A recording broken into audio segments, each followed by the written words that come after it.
श्रीशैलेशदयापात्रं दीभक्त्यादिगुणार्णवं यतीन्द्रप्रवणं वन्दे रम्यजामातरं मुनिं लक्ष्मीनाथसमारम्भां नाथयामुनमध्यमाम् अस्मदाचार्यपर्यन्तां वन्दे गुरुपरम्परां यो नित्यमच्युतपदाम्बुजयुग्मरुक्म व्यामोहतस्तदितराणि तृणाय मेने अस्मद्गुरोर्भगवतोऽस्य दयैकसिन्धोः रामानुजस्य चरणौ शरणं प्रपद्ये।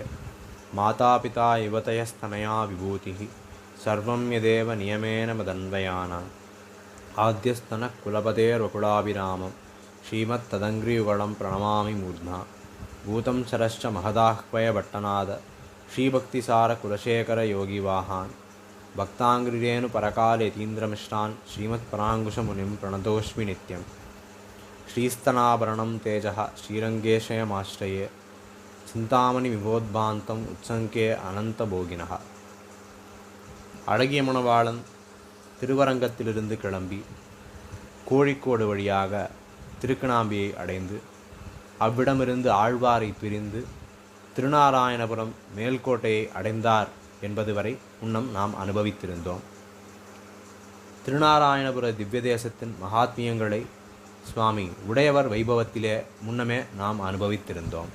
இந்த கலாப காலத்திலே அந்த திவ்யதேசம் தனித்தெழுந்தருளியிருந்தமையால் பெருவாறு ஆபத்துகளிலிருந்து காக்கப்பட்டது.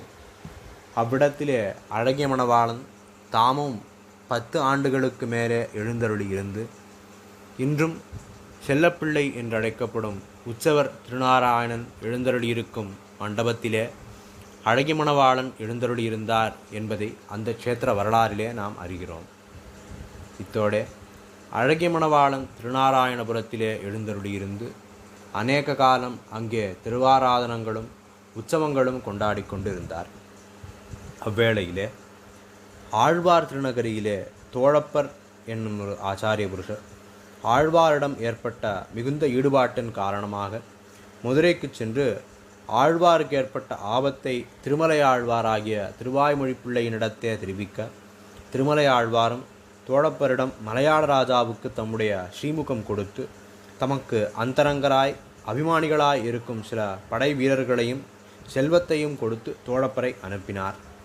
அவரும் அப்படியே நாகர்கோயிலுக்கு அருகே உள்ள திருவாங்கோட்டூருக்கு சென்று அந்த ராஜாவை கண்டு இந்த செய்தியை சொல்ல திருமலையாழ்வாருடைய ஸ்ரீமுகத்தை விரும்பி ஏற்று தோழப்பருக்கு வேண்டிய உதவியை செய்வதாய் சொல்லி உறுதி கூறி தோழப்பருக்கு சிறு படை வீரர்களுடன் ஆழ்வார் அபிமானிகளையும் மற்றைய வேண்டிய பொருள்களுடன் முந்திரிப்பு என்கிற அந்த ஊருக்கு சென்றனர்.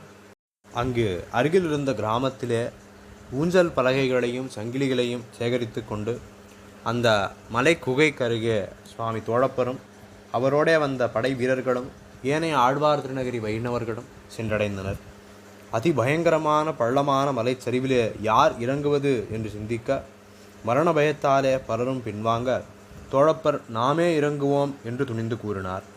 அப்போது அவருக்கு ஸ்தலத்தார் சொன்ன வார்த்தை, உமக்கு ஆழ்வார் சன்னதியில் வகுளாபரண பட்டருக்கு இணையான மரியாதைகளும் திருமஞ்சன காலத்திலே திருமுடியிலே சாத்தியிருக்கிற புஷ்பத்தையும் ஆழ்வார் தோழப்பர் என்று உமக்கு அருளப்பாடிட்டு நித்தியமாக சாதிக்கிறோம் என்று சொல்லி அவரும் ஒப்புக்கொள்ள தோழப்பரை தொங்கு பலகையிலே ஏற்றி சரிவிலே விட்டு காத்திருக்க அவரும் அதில் இறங்கி பார்க்க வெளிச்சம் ஏதும் இல்லாமல் இருந்தது. அவ்விடத்திலே ஆழ்வார் பெட்டியை தேடும் பொருட்டு அவர் வெகுகாலம் அங்கேயே அமர்ந்திருக்க எங்கிருந்தோ வந்த கருடபக்ஷி அவ்விடத்திலே ஒரு இடத்தை சுட்டிக்காட்டும் விதமாக அமர்ந்து அங்கே சத்தம் கொடுக்க தோழப்பரும் அவ்விடமே ஆழ்வார் மறைவாக உள்ள இடம் என்று யூகித்து கருடன் அருகில் சென்று ஆழ்வாரை தியானித்தார். உடனே அந்த கருடபக்ஷி விலகிச் செல்ல தோழப்பரும் அப்பெட்டியை திறந்து சுவாமி நம்மாழ்வாரை கண்டு மகிழ்ச்சி கொண்டு பின்பு பெட்டியை இறுக கட்டி தொங்கு பலகையிலே மேலே ஏற்றினார். தோழப்பர் எழுத்தானையும் ஓலையையும் கையேடு கொண்டு போனதால் இந்த வைபவங்களை நாம் அறிகிறோம். மேலே உள்ளவர்களுக்கு தன்னுடைய சத்தம் கேட்காது என்பதாலே சங்கிலியை அவர் ஆட்ட அவர்களும் மேலே பட்டியை சேர்த்து கொண்டு அனைவரும் ஆழ்வாரை கண்குளிரக் கண்டு தோழப்பர் வருவதற்காக மீண்டும் பலகையை கீழே இறக்கினர்.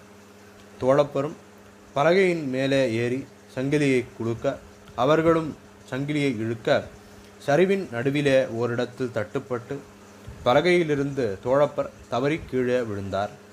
பிறகு அவரது மகனான அப்பன் பிள்ளைக்கு அனைவரும் ஆறுதல் சொல்லி, ஆழ்வாருடைய கைங்கரியத்திலே திருமேனியை விட்டவர் உன் தந்தையார், ஆகையாலே வருத்தப்பட வேண்டாம், ஆழ்வார் உம்மை புத்திரராக அபிமானித்தருளியுள்ளார், உமக்கு சந்நிதியிலே ஆழ்வார் தோழப்பர் என்று அருளப்பாடும் வரிசைகள் நடத்துகிறோம் என்று சொல்லி ஆழ்வாரை எழுந்தருள பண்ணிக்கொண்டு மலையிலிருந்து இறங்கி முந்திரிப்புக்கு என்கிற அந்த கிராமத்தின் வழியாக ஆழ்வாருக்கு 5 நாட்கள் அர்ச்சகர், ஸ்தலத்தார் மற்றும் ஆழ்வாரப்பன் ஆகியோர் சம்பிரோக்ஷணம் செய்து அவ்விடமிருந்து ஆழ்வாரை எழுந்தருள்வித்து கொண்டு சென்றனர்.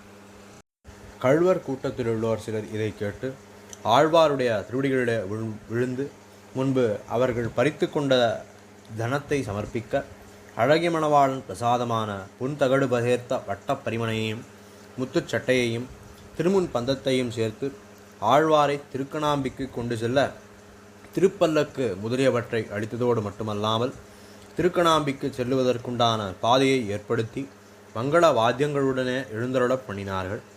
ஒரு பெரிய கருட பட்சிக்கும் ஆழ்வாருடனே வந்து திருக்கணாம்பியிலே ஆழ்வார் எழுந்தருளியிருந்த கோயில் மரத்திலே கூண்டு கட்டி வசிக்க இந்த ஆச்சரியத்தை கண்டு எல்லோரும் ஆழ்வாரை சேவித்து கொண்டாடி வந்தனர்.